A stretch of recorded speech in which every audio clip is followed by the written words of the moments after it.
तो भाइयों और बहनों, आप सबको एक मैं कहानी सुनाना चाह रहा था। जैसे एक पुराने समय की बात है। एक राजा हुआ करता था, उसने पूरा विश्व जीत लिया। अब उसके पास जीतने को तो कुछ न था।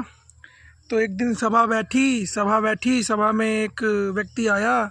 उसकी प्रजा से उसने कहा कि हे राजन, आपने जीत तो सब कुछ लिया, अब जीतने के लिए कुछ ना बचा है, तो क्यों ना कुछ अभी भी जीतने के लिए है जो आप जीत सकते हैं। तो राजा ने बोला कि ऐसा क्या है जो मैं अभी तक जीत ना पाया। तो उस व्यक्ति ने बोला कि आपने हर राज्य जीत लिया है, हर देश जीत लिया है, अभी आपको देवताओं के बारे में पता ना है। देवताओं के पास जो कपड़े हैं उनमें इतना जादू होता है कि उनको जीतने के बाद मनुष्य की पूजा होने लगती है। तो हुआ ऐसा कि उस व्यक्ति ने बोला कि सर, मैं उन कपड़ों को ला सकता हूँ राजा जी, तो लेकिन उसके लिए आपको पैसे देने पड़ेंगे। तो राजा ने कहा कितना पैसा खर्च होगा। तो उसने कहा यही करीब 40 या 50 करोड़ रुपए। तो राजा ने कहा ठीक है, दे दूंगा, लेकिन कहीं तुम भाग गए लेके तो, या तुम ना मिले तो उसने बोला कि ऐसा करते हैं कि आप ऐसा करिए, मुझे कारागृह में डाल दीजिए, बंदी करवा लीजिए। तो राजा ने उसको कारागृह में डाल दिया। 6 महीने उस व्यक्ति ने तपस्या किया।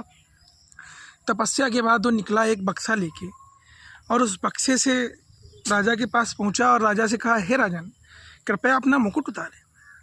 तो राजा ने मुकुट उतारा कि देवताओं का मुकुट और कपड़े पहनने को मिलेगा, भगवान की तरह मैं पूजा जाऊंगा, लोग हमारी पूजा करेंगे।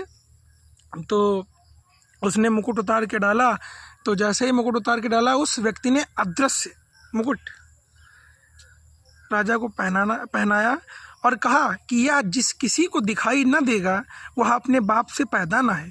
इसी प्रकार उसको कपड़े उपड़े सब तरीके से पहनाए। अब राजा को तो दिखाई ना पड़ रहा था, लेकिन राजा बेचारा मजबूरी में हाँ कर रहा था, क्योंकि उसके अंदर शंका आ गई कि मैं अपने बाप से पैदा ना हूँ।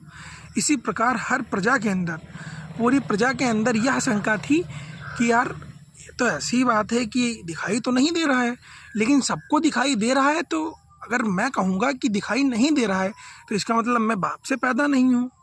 इसी प्रकार हर व्यक्ति को कपड़े और सब कुछ दिखाई दे रहा था। हुआ ये, जब लंगोट की बारी आई तो लंगोट भी उतारा गया और अदृश्य लंगोट पहनाया गया। हर व्यक्ति को लंगोट भी दिखाई दे रहा था, क्योंकि भीड़ में अगर 100 आदमियों ने हाँ कर दिया, तुमने अगर किसी चीज़ के लिए मना कर दिया तो तुम्हारी बात नहीं मानी जाएगी। यही सत्य है गाइस। दूसरे चैप्टर में